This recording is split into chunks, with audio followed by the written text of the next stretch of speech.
नमस्ते और आज के शानदार विश्लेषण में बहुत बहुत स्वागत है।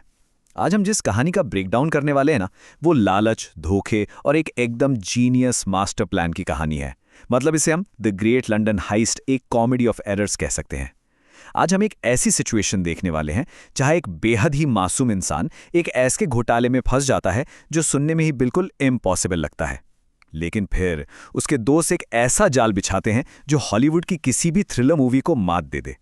तो चलिए बिना किसी देरी के इस दिलचस्प कहानी में सीधा डाइव इन करते हैं। अब जरा इस बात पर गौर कीजिए, क्या सच में कोई लंदन आई को सिर्फ 1 लाख यूरो में खरीद सकता है? मेरा मतलब है, एक छोटे से फ्लैट की कीमत में दुनिया का इतना बड़ा, अरबों का सरकारी लैंडमार्क। सुनने में ही कितना बेतुका लगता है ना। लेकिन आज की हमारी इस कहानी के जो मेन कैरेक्टर हैं, यानी मोटू, उनके लिए ये कोई मजाक नहीं था, बल्कि एक बहुत बड़ी लाइफ चेंजिंग बिजनेस डील थी। ये सच में सोचने पर मजबूर कर देता है कि जब इंसान के अंदर लालच और भोलापन एक साथ मिल जाते हैं ना, तो वो बेसिक लॉजिक को भी कैसे पूरी तरह से इग्नोर कर देता है।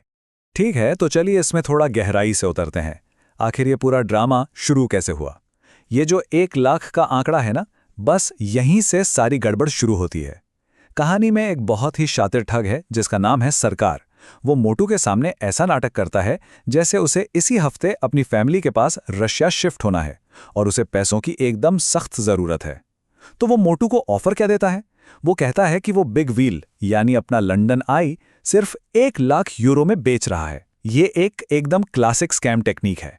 शिकार के सामने एक ऐसी अर्जेंसी क्रिएट कर दो कि उसे सोचने का टाइम ही ना मिले, और मोटू, जो कि बहुत भोला है, इस जाल में बिना कुछ सोचे समझे खुशी खुशी फंस जाता है। और यहीं पर हमें दो बिल्कुल अलग तरह के माइंडसेट देखने को मिलते हैं। मोटू और पतलू की सोच का ये अंतर काफी मजेदार है। एक तरफ मोटू है जो एकदम ख्याली पुलाव पका रहा है। उसे लग रहा है कि वो लोगों को झूला झूला कर रोजाना 3 से 4 लाख यूरो कमाएगा। मतलब वो इतनी खुशी में है कि उसे कोई खतरा या स्कैम नजर ही नहीं आ रहा। लेकिन दूसरी तरफ जैसे ही वो अपने दोस्त पतलू को ये बात बताता है, पतलू का लॉजिकल दिमाग तुरंत एक बहुत बड़ा रेड अलर्ट दे देता है। पतलू को 1 सेकंड में समझ आ जाता है कि भाई, लंदन आई तो सरकार की संपत्ति है, कोई भी आम आदमी उसे ऐसे कैसे खरीद या बेच सकता है।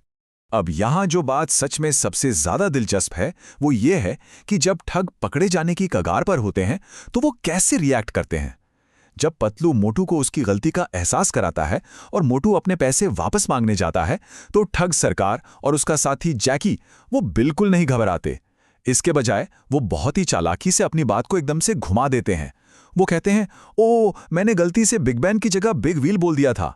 मतलब जरा सोचिए, कोई इतनी आसानी से कैसे कह सकता है कि उसने गलती से एक सरकारी लैंडमार्क की जगह दूसरा सरकारी लैंडमार्क बेच दिया। ये ठगों के ओवर कॉन्फिडेंस का एकदम पीक है, क्योंकि उन्हें पता चल चुका है कि उनका शिकार इतना सीधा है कि वो इस बेतुके बहाने पर भी यकीन कर ही लेगा। अब अगर हम इस पूरे डबल स्कैम की टाइमलाइन पर नजर डालें तो ये सच में हैरान करने वाली है।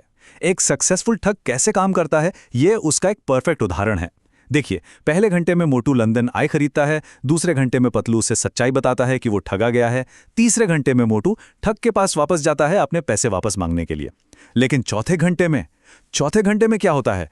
ठग उसे अपनी मीठी बातों में फिर से फंसा लेता है और इस बार मोटू बिग बैन खरीदकर वापस आ जाता है। सीरियसली, यह इस बात का एक बहुत ही बेहतरीन एग्जाम्पल है कि कैसे स्कैमर्स लोगों की साइकोलॉजी से खेलते हैं और उन्हें बातों में उलझाकर एक और फर्जी प्रॉपर्टी थमा देते हैं। तो यहां सबसे मजेदार और दुख देने वाली बात क्या है? ये गणित। 2 लाख। मोटू को लग रहा था कि वो एक बहुत ही तगड़ी डील क्रैक करके आया है। क्यों? क्योंकि ठगों ने उसे पट्टी पढ़ाई कि बिग बैन की असली कीमत तो 2 लाख है, लेकिन वो मोटू से सिर्फ 1 लाख और लेंगे क्योंकि उसने अपनी पहली डील कैंसिल की है। तो सोचिए, मोटू जो अपना 1 लाख यूरो वापस लेने गया था, वो 1 लाख और देकर आ जाता है। इस तरह उसका टोटल नुकसान अब 2 गुना होकर 2 लाख यूरो हो चुका है। और सबसे बड़ी विडंबना देखिए, उसे अभी भी यही लग रहा है कि उसने बहुत बड़ा प्रॉफिट कमाया है।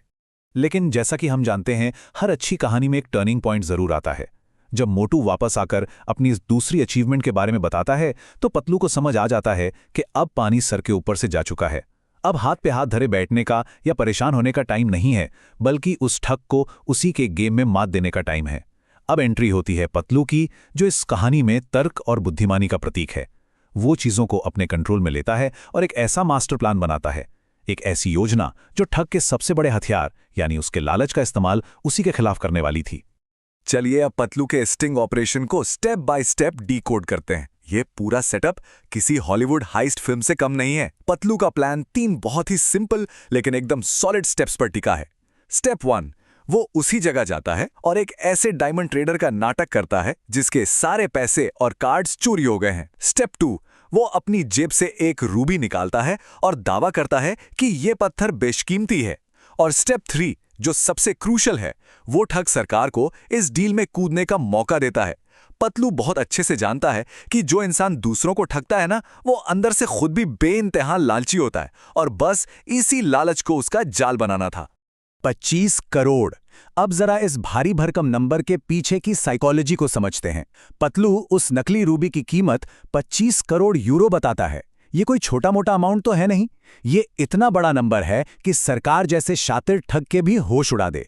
25 करोड़ का ये फिगर सीधा ठग की सबसे बड़ी कमजोरी पर चोट करता है, बिना मेहनत के रातों रात करोड़पति बनने की चाहत। पतलू ने चारा इतनी परफेक्शन के साथ फेंका है कि ठग को एक पल के लिए भी ये शक नहीं होता कि वो खुद किसी के बिछाए हुए जाल का शिकार बन रहा है। और फिर आता है वो मोमेंट जिसका हमें इंतजार था, जब सरकार जोर से चिल्ला उठता है, मैं इसके 20 लाख दूंगा। ये वो पल है जब मछली पूरी तरह से कांटे में फंस चुकी है। जब पतलू उस नकली रूबी को किसी और को सिर्फ 1 लाख में देने का नाटक करता है, तो सरकार की आंखों के सामने वो 25 करोड़ का लालच नाचने लगता है। उससे रहा नहीं जाता और वो खुद आगे बढ़कर बोली लगाना शुरू कर देता है। 2 लाख, 10 लाख और करते करते 20 लाख। सरकार अपना वो सारा पैसा जो उसने मासूम लोगों से ठगा था, खुद अपने हाथों से ले जाकर पतलू को थमा देता है। मतलब मास्टर स्कैमर खुद बहुत बुरी तरह स्कैम हो चुका है। इस कहानी का क्लाइमैक्स सच में कमाल का है। ये वो पल है जो सबसे ज्यादा सेटिस्फैक्शन देता है, जब सरकार एकदम खुशी खुशी उस बेशकीमती रूबी को बेचने के लिए एक जौहरी के पास पहुंचता है तो उसके दिमाग में 25 करोड़ का प्रॉफिट चल रहा होता है। लेकिन जौहरी उसे क्या बताता है, ये कोई असली रूबी नहीं है, ये तो कांच का एक साधारण टुकड़ा है। जरा सोचिए उस ठग की हालत। जो इंसान खुद को दुनिया का सबसे चालाक आदमी समझ रहा था, जिसने दुनिया भर के लैंडमार्क्स के नाम पर लोगों को बेवकूफ बनाया, वो खुद कांच के एक मामूली टुकड़े के चक्कर में अपने 20 लाख गंवा बैठता है। ये सच में पोएटिक जस्टिस है। और इस तरह पतलू का ये मास्टर प्लान अपने अंजाम तक पहुंचता है। सरकार का पर्दाफाश होता है और वो सीधा जेल जाता है और दोस्तों को उनके ठगे हुए पैसे वापस मिल जाते हैं। ठग को फाइनली इंस्पेक्टर के हवाले कर दिया जाता है।